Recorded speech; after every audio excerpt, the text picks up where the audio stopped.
Join us every Wednesday for InFocus, a weekly talk show produced by the St. Kitts Nevis Information Service, where we provide exclusives with key persons within the government and discuss pertinent, relevant, and interesting matters that affect us all. Tune in every Wednesday, live on ZIZ Radio and streamed live on Facebook at SKNIS Media and ZIZ Online. InFocus, your government, your business.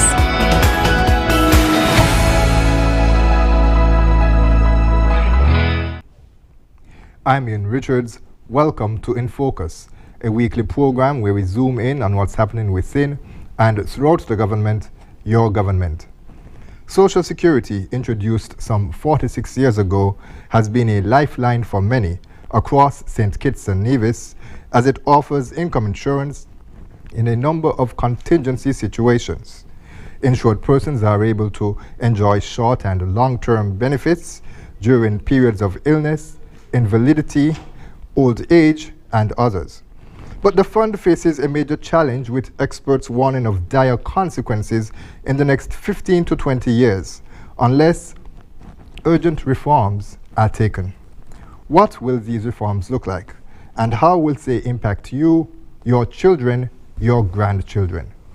Christoper Louard, the Director and Chief Executive Officer of the St. Christopher and Nevis Social Security Board, is our guest today. Stay with us as we delve into your government, your business.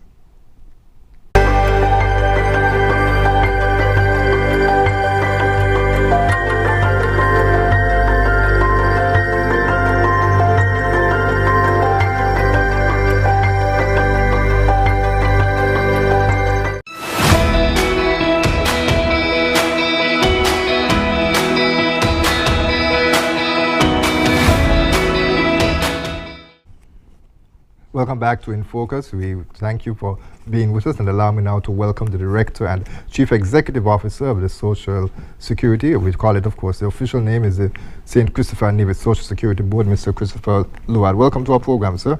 Thank you very much, Ian. Thank you for having me. Pleasure being here. Now, there's so much to get into, so we want to jump right into it. Now, of course, you were appointed, as persons would have seen on screen, those watching online or on ZIZ Television Live, you were appointed as the Director and Chief Executive Officer in April 2023. Coming from a background of more than 20 years' experience in the financial sector, what made this job right for you at this time?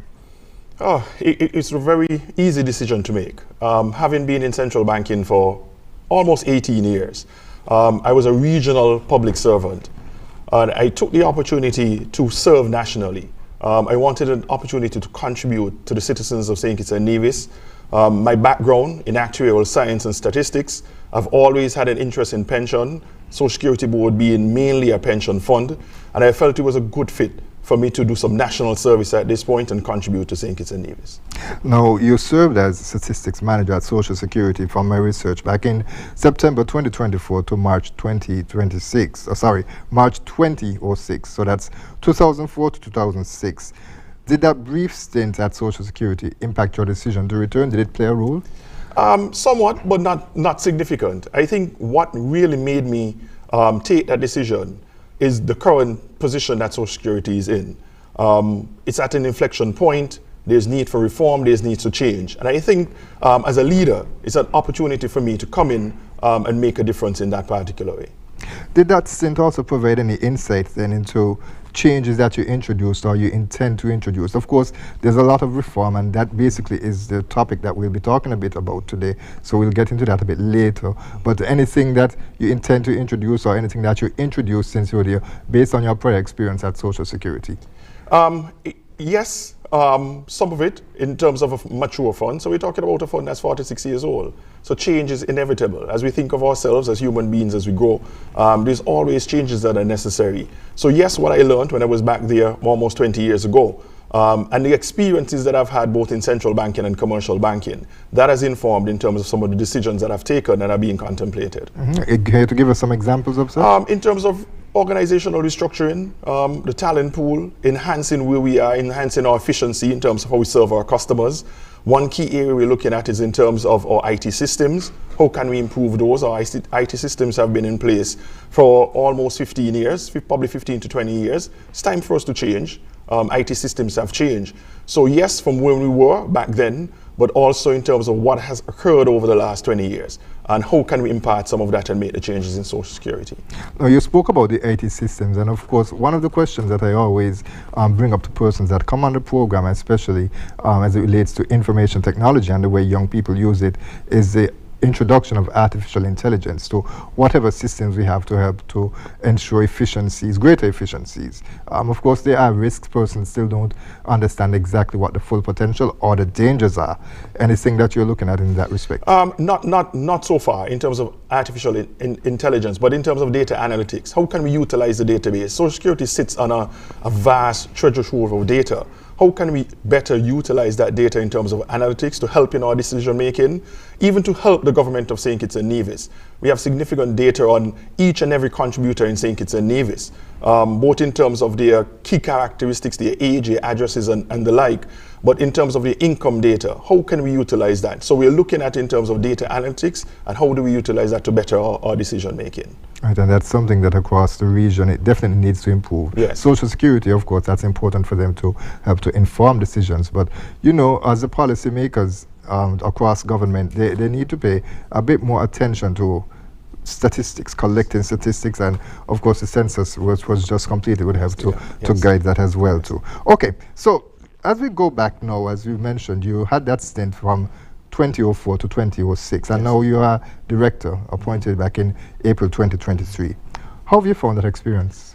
It's been rewarding, very professionally rewarding, challenging but rewarding, and rewarding from the sense that I can see the immediate impact of the decisions that we take on the lives of people in St. Kitts and Nevis. When you think about Social Security, you mentioned it before in terms of income insurance and providing that insurance or that income in placement when persons are in some states the most vulnerable stages of their lives, sickness, invalidity, and the like, loss of a wage because of old age and retirement.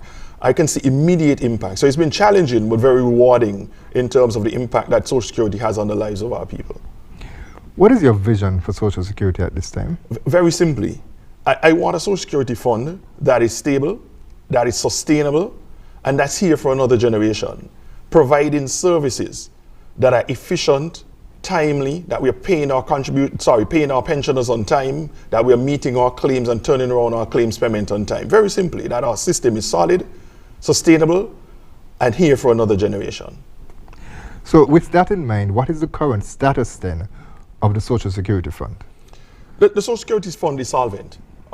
There is no doubt about that. I want you to break down what solvent means, because there's some persons who may not understand that too. Yeah, so it just simply means that we have funds to meet our current obligations. So all the pensions that we have to pay, when someone makes a claim for maternity or illness, there is more than enough funds currently to meet those. So we say that we have a reserve of $1.7 billion, and that has been the funds that we've saved over the last 46 years. And that covers in terms of our current obligations. So the fund is solvent. We have funds that are there to cover our current obligations. Well, the organization recently hosted a press conference where critical information was shared by Janet Harris, who of course is the chair of the Social Security Board. Mm-hmm. And Derek Osborne also was at the head table, and he is the actuary for this local Social Security Fund. What is an actuary? What are they really responsible for? Simply, an actuary is a financial risk management professional. An actuary is a professional who measures and manages risk. And across not just financial institutions like the pension fund, commercial bank, or insurance company, I think lots of us know them mainly in the insurance field. So in terms of insurance, but they're also in banking, in pension funds, in investments. And what actuaries do is in terms of utilizing their deep skills and understanding of mathematics, finance, and statistics to help leaders in these particular institutions and these sectors of our economy make decisions about financial uncertainties. So if we take insurance, for instance, or pensions, let's take Social Security. We have an obligation that we've set out for individuals who continue, who start contributing at age 16, for instance. You register in Social Security at age 16, And you have it, if you make 500 contributions, you're guaranteed a pension by the time you're age 62. We see that there is a 60-year gap potentially between when you start contributing to when you have. So there's so much that can happen in that 60 years. So what the actuary does, he comes in, he looks at the funds that we have in terms of contribution income that's coming in, our income, looking at our stock of funds in terms of financial reserves, and can you meet those obligations into the future? As I mentioned before, on the short term, we are solvent. We have enough funds to meet our current obligations. But when we look into the future, there are some concerns that we have. Janet Harris, most persons may be aware she's a former financial secretary here in St. Kitts and Nevis. How has that relationship been working with her on the board? As I mentioned, she's the chairperson. It's been an excellent relationship. As you mentioned, being financial secretary and being involved, a former central banker as well. She has a wealth of understanding, a wealth of experience going between the Ministry of Finance and the financial sector. And she also worked for at the IMF for some while as well. Correct. She worked in the executive director's office at the IMF. Right. Yes. So you were saying that it's been a good experience with her? It has been. It has been. Tremendously rewarding experience working with not just Mrs. Harris, but the entire board that currently sits at Social Security. Okay. The actuarial report, just to go back to that now, how often is that done? The law mandates that the actuary conducts an actuarial review once every 3 years. So our last actuarial review was done in 2021 with data as at the end of December 2020. As we speak, our actuary is currently undertaking our 14th actuarial review with data as at the end of December 2023. Okay. And what key highlights can you say came out of the report that was done for the past 3 years? So for us, we're seeing it in our data that we have an aging population. So our benefit expenditure continues to grow. And this is by design, the way that Social Security is designed. So we continue to see an increase in the number of pensioners that we have. So when you look at that period between 2017 and 2020, our pensioners grew by almost 2,000 pensioners in that 3-year period. And even after December 2020, we've seen that within the last 3 years as well. So currently we have number of pensioners that we have exceed more than 8,500. So we continue to see a growth in our pensioners. That's not alarming, that's expected. Because based on how the fund is designed, when it was designed in 1978, and the qualifying conditions in terms of how do you qualify for a pension, we anticipate that with a maturing fund, a fund that's now 46 years old, that you'll have much more persons qualifying for a pension. In addition, there's been a need for investment diversification. That was pointed out in the 13th actuarial review.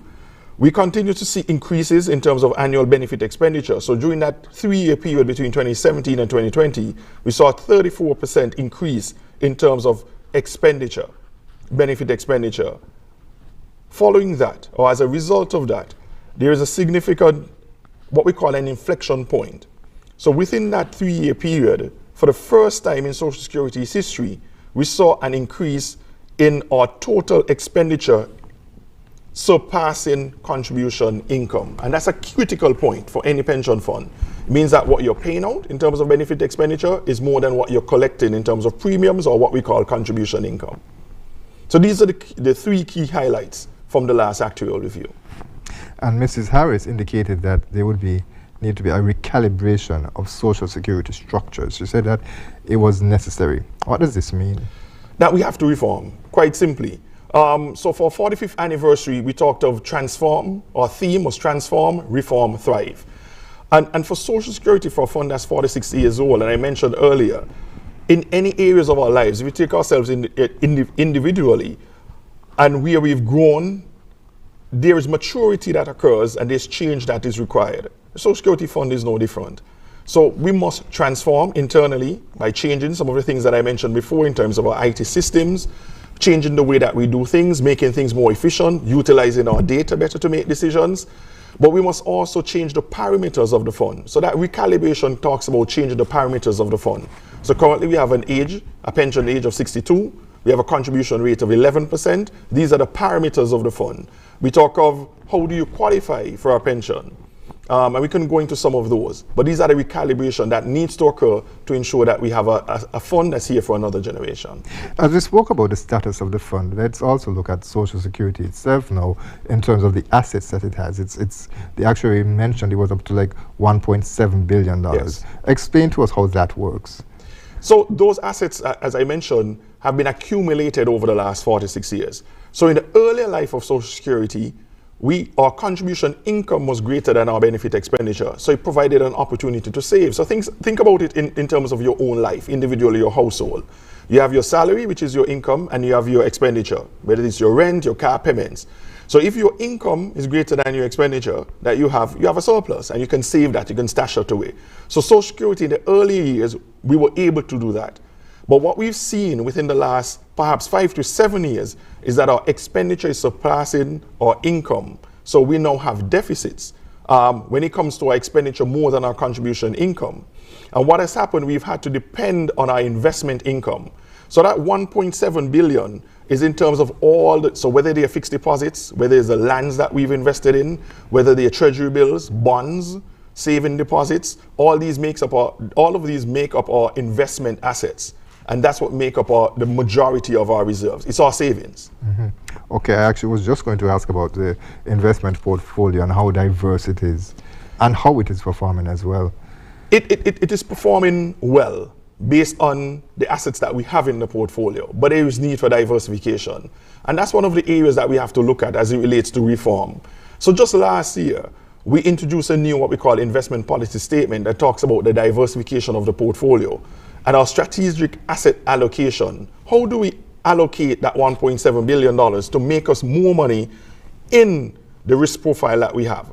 So Social Security being a pension fund and being a government entity, we have what we call a conservative risk profile. So we're not going out there and investing in cryptocurrencies and the like, and these kind of risky assets. We invested mainly in conservative assets. So what we're trying to do in terms of a diversification of our portfolio is to increase our investment revenue, but it is controlled by our conservative risk profile. So we're not getting into risky assets. So in terms of cryptocurrencies and all these things, we are very conservative investment vehicle, and also we have a long-term investment horizon. So we're not just looking at the ups and downs of the market on a daily basis or a monthly basis or even an annual basis. Our strategic asset allocation we look in terms of a 10-year horizon. How can we increase our investment return over a 10-year period in order to increase our investment returns? Right. And in terms of new areas for investment, now, of course, that is something that has to be considered as well. Yes, of course. But I think right now we are invested in all of the different asset classes. So fixed income, so whether it be bonds, government bonds or corporate bonds, whether they're equities locally and regionally and internationally. But I think what has to occur is the redistribution of the portfolio. So currently, I give an example. Within the law restricts that we can only invest up to 10% of our portfolio outside of St. Kitts and Nevis. And there's certain restrictions in the law that says that you have to go to the minister to seek approval for each incremental dollar and the like. But there's some investment opportunities that are missed with that particular structure. So for us, it means, so currently we have 95% of our portfolio invested in St. Kitts and Nevis. But they are up and only 5%. So even within that 10, we have not maximized that 10% threshold. That's outlined in the law. So there's opportunity for us to rebalance our portfolio, invest a little bit more overseas within our conservative risk profile, and get an incremental increase in terms of our investment return. Is that something that you intend to bring up? You mentioned, of course, in terms of legislation, that would be the Prime Minister, who is the minister responsible for Social Security. Is that something that you have recommended or intend to recommend in terms of changing the current legislation? Yeah, so in terms of reform, and lots of times when you hear about Social Security reform, people talk about parametric reform that I mentioned before, changes in the age, contribution, income, how you calculate the pension. But for us, we are looking at reform across the board. So what areas of the law that we can tweak, and rightfully this is included as well, how can we make our processes, we talk about transforming internally, making us more administratively efficient in all that we do, not just in terms of payment of claims and processing of claims, but in terms of our investment. So yes, you're right.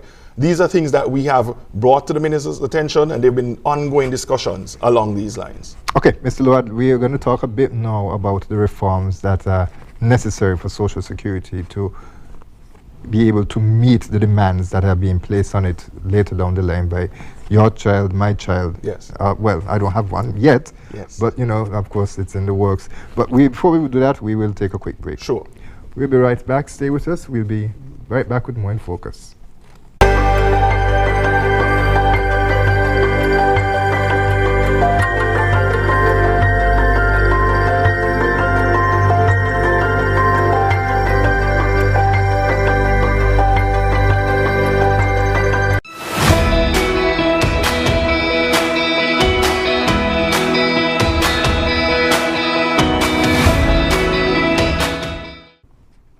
Welcome back to InFocus. We are having a discussion on Social Security with Mr. Christoper Louard. He is the Director and CEO, of the Social Security here in St. Kitts and Nevis. Mr. Louard, as we leave now and the discussion where we left off, it was on reforms, important reforms that are necessary. And you hinted at it earlier in terms of what the actuarial report says, but I would like you to really repeat essentially and break it down a bit in terms of how persons can understand the situation as it relates to Social Security within the next 15 to 20 years. Sure, sure. So I'll start here. Our demographics are changing. And by demographics, in terms of, so you mentioned the census that was done last year. And we see that people are aging. There are more persons qualifying for pension, as I mentioned before. But they are less, so I understand from the census last year that it's the first time in the history of St. Kitts and Nevis that we had a decline in birth rate. So the numbers are showing that, but even if you think about it anecdotally, when I think about my own parents, my mother had 8 children, but among my siblings, most of us have 2 or 1. Mm-hmm. So the demographics are changing, and that's what I mean by demographics. We are getting less children, and we are living longer. Social Security requires the contributions to cover that sort of expenditure as it relates to benefits. Our pension payments in Social Security represents 82% of our total expenditure. So the largest category, single category of our expenditure in Social Security are age pensions. And as I mentioned, with persons getting older and more persons qualifying for the age pension, we are seeing an increase in total expenditure driven mainly by that age pension. So what has happened over the last few years, we are at an inflection point that our total expenditure is now exceeding contribution income. How have we had a surplus over the last few years? By what we've made on our investment income. But we are getting to a point in the near future, and based on the last actuarial report, we're looking at 2040, so 16 years from now. If nothing is done in terms of reform or changes in terms of parametric reforms, it is likely, based on the modeling and the forecasting, that the Social Security reserves, that 1.7 billion reserves that I spoke about, as a result of pension payments, as a result of the administration of the fund, we will be depleted by 2040. So what do we need to do?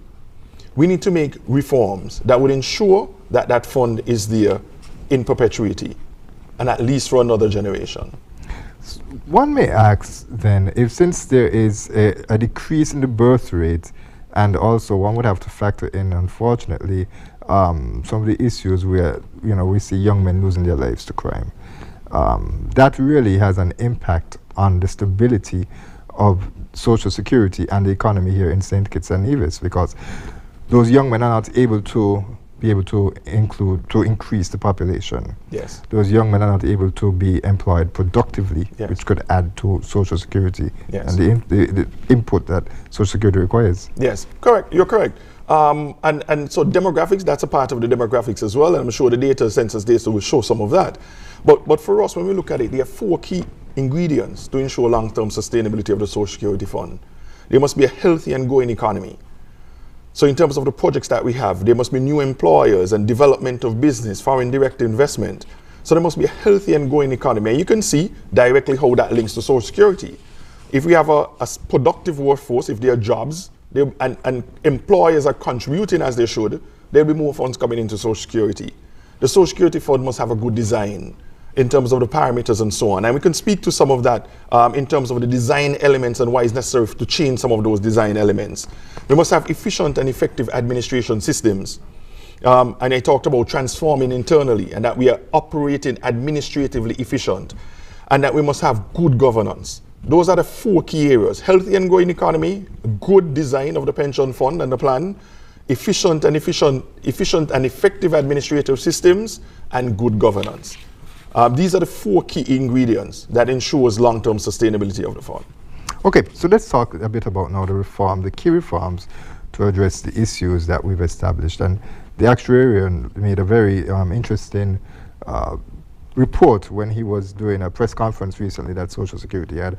And so there are a number of issues there that I think we need to break down. And we can probably start with the increase in the contribution rate. Yes. So that's just one parameter. If we look at it in its totality, I mentioned before, there's been a significant increase in terms of the age benefit and the expenditure over time. If you were to look at the chart, and I'm not sure if you're sharing that with your audience at this point, but the presentations even that the actuary did and the presentations that we'll do publicly, you'll see that there is a steep growth in terms of our benefit expenditure over the last few years. We do have the graphics. What I would suggest is that you probably could mention which graphic it is based on the head. Top left-hand corner in terms of the Social Security finance. Right, finances. Finances. So we're looking at the chart that refers to the age pensions. If you look at the other chart that talks about contribution and expenditure rates. So when you look at the contribution income for Social Security or the contribution rate. So when Social Security started in 1978, the contribution rate was 10%. Shared equally between employer and employee. In 1986, there was a 1 percentage point increase in 1986 for employment injury. So in 1986, we introduced an employment injury benefit, and there was a 1 percentage point increase then. And there has been no increase in the contribution rate since 1986. So as we are today, we have a contribution rate of 11%. 6% that's paid by the employers, and 5% by the employee. But the cost of the fund, so the charts that we're looking at the chart, contribution and expenditure rates. But the cost of the fund in 2023 was 16%. What do I mean by that? The cost of our benefit expenditure, the cost of our administrative expenditure. So we are seeing that we are collecting in terms of contribution income at 11%, but because of that significant increase in age pension and by design, so there's nothing fraudulent happening, or there is nothing that's leading to that. That was expected based on the design of the fund. That age benefit would have, at this point, based on the maturity of the fund, that age benefit and age pension would have increased the way that we are seeing it increase. All of our expenditure represents 16%. So you see clearly there is a gap. So we are spending, if you will, 16%, and we are only bringing in a contribution income of 11%. So one of the parameters in terms of reform that we have to look at is in terms of the contribution rate.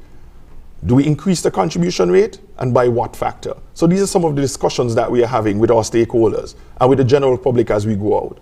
What does that contribution rate increase look like in order to get us to that point where we're covering our expenditure? Of course, nothing is done in a silo. St. Kitts and Nevis is a part of CARICOM, a part of the OECS, and of course we have countries that we can look at and see where they would have made changes to reforms. And we're sticking on the contribution rates as well too. Where does St. Kitts and Nevis compare? As you mentioned, the 11%. Yes. How does that rank with other countries? When we look at about 11 countries across the Caribbean, we are, in terms of a contribution rate, we are the 3rd lowest. Of that grouping, the BVI, which is about 8.5%, St. Lucia is 10%. And BVI is a British overseas territory. Correct, a British overseas territory. St. Kitts and Nevis is at 11%. All of our other counterparts within OECS, even Trinidad and those that are outside, Trinidad and Tobago, Guyana, Barbados, they are greater than 11%. But they have made reforms. So St. Lucia, St. Kitts and Nevis is perhaps the last country within this grouping that has moved or has not made reforms. Grenada and St. Vincent recently made reforms beginning in 2024. Others have made reforms over the years. Dominica, St. Lucia started as early as I think 2005. So there are others that have made these changes over the years and have seen the benefits in terms of the recalibration. You said, Mrs. Harris mentioned that word, recalibration, and have recalibrated the Social Security Fund over the years. And what we are saying, based on where we are, our demographics and our financing, we need to do that recalibration as well. Okay. And what about in terms of getting more persons to work, getting more persons to contribute, to Social Security? Is that something that Social Security is being concerned with? And there's another part of that too, as well, as we speak about contribution, in terms of some companies who may not be paying, or should I say employers, because it's not necessarily just companies, they could be entrepreneurs as well too, who are not paying persons, paying Social Security on their behalf. Correct. So the law gives us, as administrator, Social Security Board, as the administrator of the Social Security Fund, a number of tools within the law. Where we can take someone to court. We have our group of inspectors that go out to the different regions within St. Kitts and Nevis. And we have a compliance protocol that can take someone right up to court. Prosecution to the magistrate. We can even take them to the High Court if necessary. But some of those tools in the Act, and we talk about reform, they need strengthening to give us a little bit more teeth in order to do that. Yes, you're right. So within St. Kitts and Nevis, our largest employers are compliant. So when you think of our largest employees, and I don't want to call names on the program, but when you think about the largest employees in St. Kitts and Nevis, they are compliant. There is a group of employees that usually on the medium to lower, smaller size. Those are the ones that are the most troublesome as it relates to compliance. But we are utilizing the tools that we currently have to take them before the court and try to get judgment in terms of getting them to pay. But that's a process. Ideally, what we would like is for persons to recognize the importance. Social Security has been around. I can't think of a family in St. Kitts and Nevis that can say that they've never been impacted by Social Security. Whether in the time of illness and you get your income, so you're out of work and you can get your income replaced, whether a lady, your wife, your spouse, who gets a maternity grant or a maternity benefit, whether in terms of invalidity, long-term illness and you have to go on invalidity. I think we all have someone in our families who currently get an age pension after 46 years. So understanding the significance of Social Security and what Social Security means for the economy of St. Kitts and Nevis, I like to say it this way. Social Security is the bedrock of our social protection system in St. Kitts and Nevis.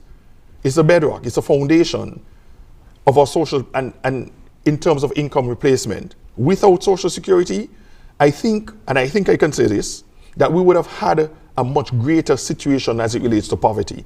We would have had persons get into retirement and unable to work, and they would not have had that income support. So that's the significance of Social Security to St. Kitts and Nevis. And as employers, whether large or small, or you have 2 or 3, it's incumbent on all of us. And that's the call that I want to make. I can look directly into the camera, that all of our employers should ensure that they are compliant. Make sure that you pay your Social Security contributions. It's to the benefit of every citizen and contributor in St. Kitts and Nevis. If you were able to wave a magic wand and ensure that everyone is compliant, those who are being delinquent in terms of paying their contributions for employers, how much of an impact do you think it would make a sufficient impact to really change the trajectory of the fund and its possible insolvency without other key reforms, that is? No, not alone. In reform, we like to say there is no single, there's no magic bullet. No single item on its own can help. It's a combination. And as I mentioned before, the contribution income is only one part of it. Because we have that growth in terms of the age pension and the increase in age pension, because we are getting older, there are more persons qualifying and are claiming. That's where. So we look on the income side, which is contribution rate increase, and if we have everyone in St. Kitts and Nevis who ought to pay, so if we have 100% compliance, that too, yes, it would make a difference, but there still would need to be changes on the expenditure side, mainly as it relates to age pension, in order for us to have that recalibration. Okay, so let's jump into age pension now. Yes. Possible discussed by the actuary of course, these things are just things that he mentioned. There will be consultations, I would imagine, and we'll have to talk about that a bit later.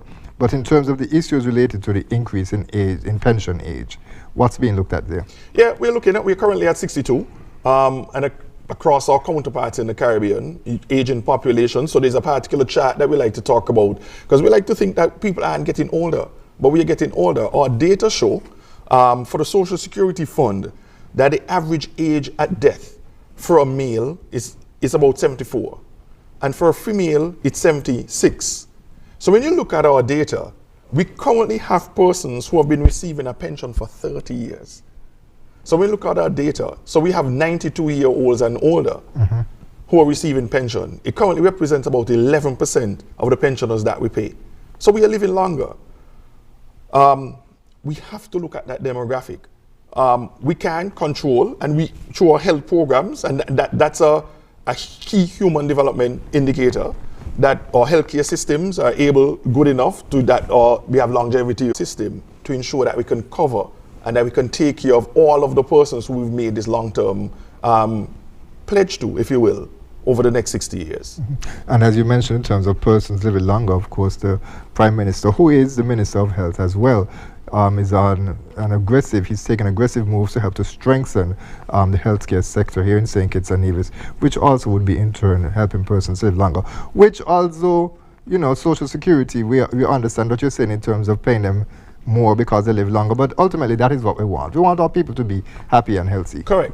But Ian, you have persons as well. So is 62 a correct age for age pension?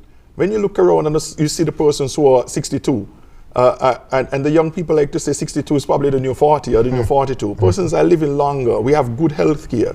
So is 62 the age? Can we increase that age and ask persons who are currently qualifying? So I'm not talking about those persons who are already receiving the pension. We have no intention, and I want to make that clear.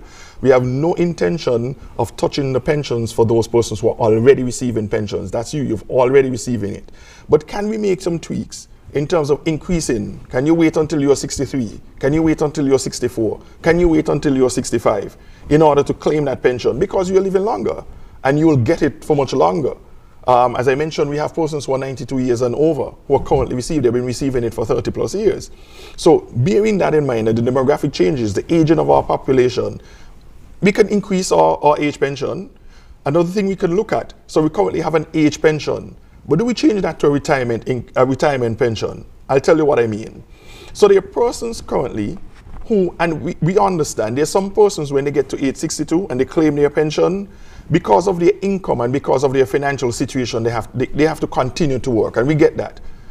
What we're talking about are those high income earners. When we look at our data set and our data, there's some high income earners in St. Kitts and Nevis. They're making much more than the ceiling. So the monthly ceiling that you pay Social Security contributions on is $6,500. They're making significantly more than $6,500. They're receiving their pension as they ought to because they have qualified, but they continue to work and get paid 67, 70, and they continue to work and they continue to get a high wage. Can we put something or make a change in terms of how we pay that pension, moving it from an age to a retirement? Can we say something? So if you make a percentage, let's use half.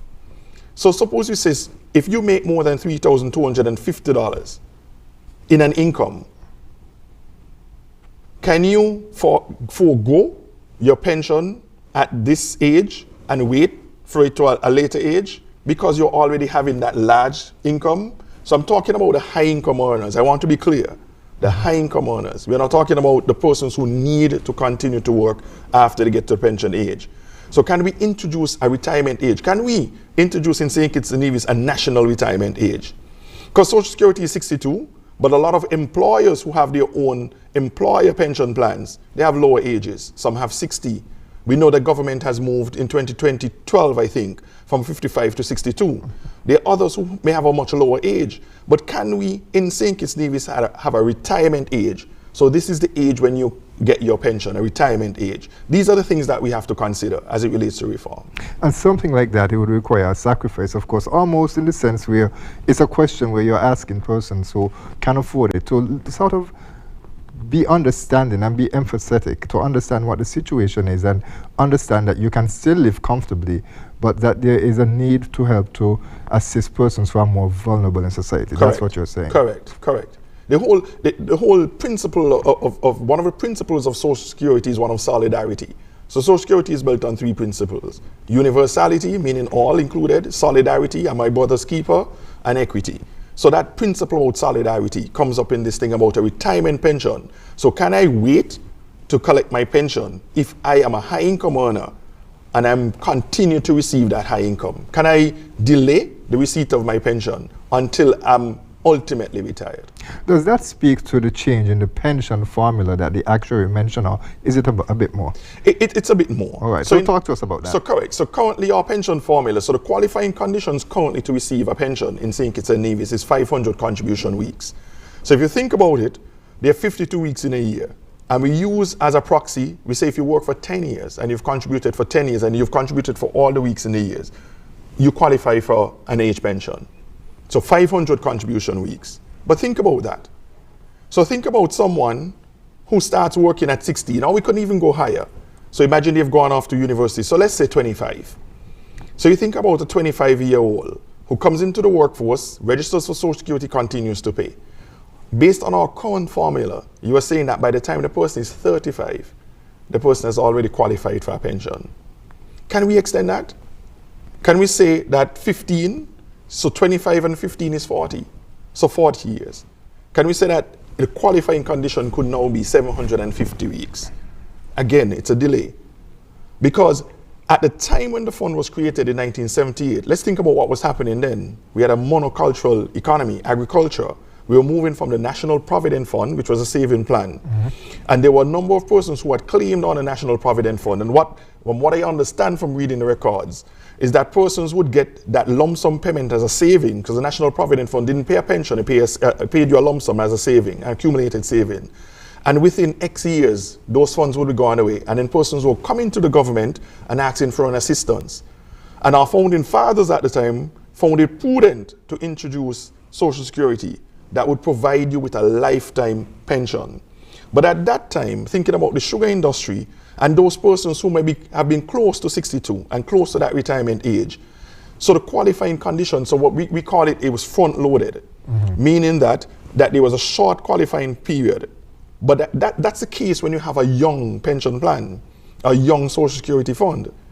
Now that we are 46 years old, do we still need a qualifying condition of only 10 years, 500 contribution weeks? So Ian, you and I, we are contemporaries. We have much more than 500 contribution weeks. And if we perhaps have even more than 15 until 15 years, so 750 contribution weeks. So can we adjust that qualifying condition, initial qualifying condition, from 500 to 750? And for you to delay and wait a bit longer. So these would be all the persons who are now coming up, right? The other part of the calculation is in terms of your average wages. And currently what we do, the law says that the average wage is calculated your best 3 years in your last 15. There are pros and cons to that calculation. So for instance, last year when I joined Social Security, I had a mason, a construction worker who came to me and he said, I believe my pension is being calculated incorrectly. And I went back and I looked at his file. And what I found is that in his earlier contribution years, he worked for a construction company and he made, as we're saying, it's good money, had a very good wage. And in the early years, he got paid. In about his 40s or early 50s, I think, or late 40s, he then became self-employed. And in self-employed, you select a tier in terms of a level of income and you pay on that level of income. And he selected a tier, perhaps what he could have afforded, at a much lower level than what he was getting paid for when he was an employee. So at the age of 62, when he qualified and his pension was calculated, it was used his best 3 years in his last 15 years covered his self-employment period. What we are saying that a more equitable or fair calculation in terms of the average wage should be over your lifetime. So we take the best 7 years over your lifetime. So it's no longer within the last 15 years of your working life. It goes the other way as well. On that calculation, I could see why the designers did that. Because usually you think that your salaries increase with age, so over time. But their situation, let's think of a civil servant, for instance. Those who retired at 55 who joined the civil service before 2012, got their civil service, matured, got to the top levels of the civil service at 55, but at the age of 55, they're 7 years away from 62. And they did not get an opportunity or a job that brought them back up to that level. So should they be quote unquote penalized, if you will, in that 3 in 15 years calculation, or should we look at the life of their contribution history and take their best 7 years? So that's one of the areas we're looking at, taking your best 7 years over your life of your contribution history. So that's how we calculate the pension. The average wage times your number of contribution weeks, and that gives you your average. Your number of contribution weeks determine what we call your replacement ratio. So for 500 contribution weeks or 10 years, you start at 30%. And then you get 2% for the next 5 years. So when you get to 15 years, you get 40% and then 1%. But the maximum replacement wage is 60%. So currently, the maximum pension that you can receive is 60% of 6,500. Remember, 6,500 per month is the ceiling. Right. So the maximum pension you can get is 3,900. Okay, so that's the calculation. So we're talking about changing the qualifying conditions in terms of moving it from 10 years or 500 weeks to perhaps 15 years, which is 750 weeks, and giving you that benefit of your full career of wages, as opposed to the 3 in the last 15. So it's the best 7 over your career. You mentioned, of course, that there are a number of countries that would have done reforms. Grenada is one of them that you mentioned. So how does St. Kitts and Nevis stack up based on the formula compared to what is being used now in some of the other countries? Most of the countries are moving to 750 weeks. So increasing the minimum qualifying conditions. Most of them are doing the same thing in terms of giving you credit for your career, in terms of expanding that calculation over your career. So the changes, the parametric changes are very similar. There are other nuances as it relates to wages and so on, because you know in a different country a wage might be higher in some countries than it's in other countries. But in terms of the calculation, we're all moving in the same direction. Okay, Mr. Louard, we're going to take our final break and we're going to talk a bit more about what the public can do to contribute to this discussion. Sure, thank you. We'll be right back with more InFocus. Stay right there. If you haven't done it as yet, please do it today. Subscribe to our YouTube page at SKNIS Media for regular updates, live coverage, and even more information on your government. While you're at it, like, share, and interact with our Facebook and Instagram pages at SKNIS Media and SKNIS Info.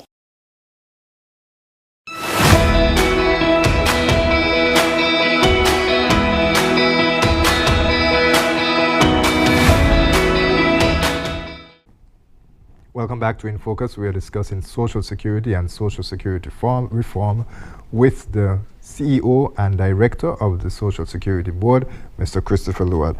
Mr. Louard, before we jump into the public participation, because you spoke a lot about the increase in the contribution rate and increase in pension age and also the pension formula, but what about the benefits as well? So there are other reforms that Social Security could and should consider based on the actuarial, and that includes like the survivor's benefit, the partial invalidity, and I'm running through them now, assistant pension for avoiders. That would be persons who don't necessarily contribute to the fund, but they still are able to benefit from it, right? And maternity benefit. Talk to us a bit about those areas, the funeral grant especially. Sure. So I want to start at the one for assisters. So that should have no assistance pensioners for avoiders. And I want to explain what we mean by that. There are persons, we talked about compliance earlier. So there are persons who knowingly duck and dodge. So our inspectors go out, you sit with them, you educate them, you inform them, especially the self-employed. Mm-hmm. This is why Social Security is here. This is a bedrock of our social protection system. This is what it means for you if you were to contribute. This is what you're going to get out if you were to become sick. Short term, long term in terms of an age pension. And over time, they've refused. And what we are saying, it's time for us to look at where we are. So currently it's in our legislation. It's in our legislation to say that if you haven't contributed, you can't get an assistance pension. But we haven't effected it out of empathy and so on. But based on where we are in terms of a mature fund, and that everyone knows what Social Security is about, and the importance of Social Security as a social protection system, is it okay that we continue, that when you get to a particular age, you continue to come before Social Security and ask for an assistance pension when you had an opportunity to contribute? Because if you think about it, you are then benefiting from the contribution of someone else. Mm-hmm. So really, one of the things that we have to look at is no assistance pensioners for those persons who have knowingly and willfully avoided paying Social Security contributions.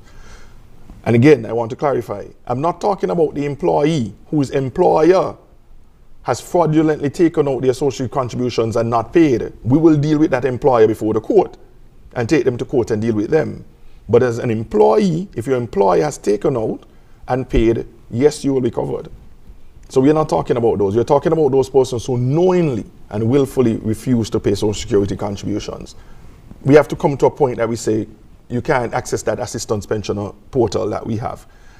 In other areas in terms of survivors benefit, there's certain nuances and calculations in the survivors benefits that when you look at them after 46 years, they need to change. One of which, so for instance, in our survivors benefit for a spouse, a surviving spouse or partner, because we look at common law partners as well, if you are less than 45 years old, and we often ask and joke in Social Security, where did that 45 come from? But if you're less than 45 years old, you can only get your survivor's pension for 1 year. But we have to ask ourselves, what if there is a spouse, a surviving spouse, who have children? Is it okay? So yes, the children will get a small portion, but is it okay that my partner has died and I now have to contend with all of the expenditure in the house, and because I'm less than 45, I can only get that survivor's pension for 1 year? What we're looking at, we're saying, what if we were to pay you that survivor's pension as long as, so there must be some threshold, so as long as you have a child that's defined in the maintenance. So there's an act in SINC, it's called the Maintenance of Children Act. So it looks at whether you're in university up to a particular age and so on. So if you have a child and then you're supporting a child that's defined in the Maintenance of Children Act, can we pay you your survivor's pension for longer even if you're less than 45? We think that's equitable and we think that's fair. And that's something that we need to look at. Partial invalidity benefit. So currently as it relates to invalidity, when you're sick, so sickness, we all know sickness claim or sickness payment has a maximum. So when you get to a particular threshold, your sickness benefit is cut off. You have to come before a medical board. Our medical board does an assessment and say you are truly invalid and we can pay. Mm-hmm. But our invalidity benefit is all or nothing. If you go back to work, you lose your invalidity benefit. Can we have a partial invalidity benefit? Because you may be like Ian in a wheelchair but continue to work. You may have lost your leg but you're able to work. So can we pay you a partial invalidity while you continue to collect your salary, as opposed to it being all or nothing? Unemployment benefit. And this is one I think that it's time for us to move in this particular direction. And I think a lot of us would be familiar, a lot of our listeners and your audience will be familiar with what occurred during COVID. So the Social Security Fund paid a quasi-unemployment benefit. So there is no unemployment benefit in our books or in our act. Mm-hmm. But because of need, the Social Security stepped up and paid an unemployment benefit during that time. Unfunded, of course. So what we took, we had savings that we were able to do that. But can we introduce and have the parameters for an unemployment benefit? So see if you're temporarily out of work, take the hospitality. So you're working in a particular hotel and the hotel has to close for 2 months. And you can collect. So you're laid off, you're without income for 2-3 months. Can the Social Security on an unemployment benefit come and step in and give you income replacement during that time when you are temporarily laid off? But that would increase the expenditure, which we are discussing is a problem down the line. Correct. But we would need to, if we were to introduce an employment benefit, we will have to see how we would fund that employment benefit. It will not be unfunded. Of course, we'll have to look and see what would be the cost of that employment benefit and what contribution we would need to apportion to that. So all of these are the things that we're looking at. There are other areas as well. We increased funeral grant, for instance, in January this year, taking it up to $3,500. Similarly, for the minimum pension, taking it to $430 or $450, sorry. Internationally, under the ILO, International Labour Organization, there's a move now to have a maternity benefit. So while you're out off on maternity leave, so we pay you for at least 14 weeks. So what's the ILO minimum is saying. For us, it's 13. So do we then come consistent with the ILO and increase our payment from 13 weeks to 14 weeks? These are some of the other areas that we're looking at. Okay, so there is a lot to discuss with the public to help them to understand. So what then is Social Security doing to raise the awareness of persons, to help them to become educated, to help them to interact with yourselves and the other members of Social Security, to give that feedback and really use it to help to inform the decisions ultimately that was being made? Because it's important to note that everything we discussed today are just recommendations. There's Correct. nothing set in stone. Correct. The public has a role to play. Correct. How will Social Security get that? So your program, Ian, and thank you very much for the invitation in terms of inviting me here. So this is one of the areas as well. We've met. So earlier this week, I met with the Chamber of Industry and the business community in Nevis. We are working towards having a similar meeting here in St. Kitts in terms of the Chamber of Industry and Commerce. But this Thursday, at the Solid Waste Management Conference Room on Taylor's Range at 6:30 p.m., we will be there discussing reform. It's an open invitation to the general public to come out at 6:30 on Thursday at the Solid Waste Management Corporation's conference room and hear the details of what we're discussing today. That will not be the only opportunity. We have engagements planned for Sandy Point, for Keyon, and similarly in Nevis. So there will be open invitation to the public. We are also planning engagements with specific employers, large employers, the TDCs and the Hosfords, the government, where we can go in and have conversation and have exchanges with the employees in that. So we are planning over the next 2 months, July and August, to have a full stakeholder engagement. Of course, that's just physical. We have the opportunity of social media. So even the press conference that we had, our press conference is out. In terms of recorded, your InFocus interview, that would be out as well. All that information will be available. And we are also working to put out some skits, some plays, if you will, and some information that we'll put out in short clips and tell us what would it mean for you? How would that work? If we were to increase contribution rate by 2%, what would that mean for you? So all these, we are planning to get those out before the end of the third quarter. Are there opportunities for persons in the diaspora to also to contribute as well? Yes, because clearly a lot of them are qualified. We have a number of pensioners who are overseas, and a number of persons would have already met that 500 week or even that 750 week contribution qualifying condition, and they're no longer in St. Kitts.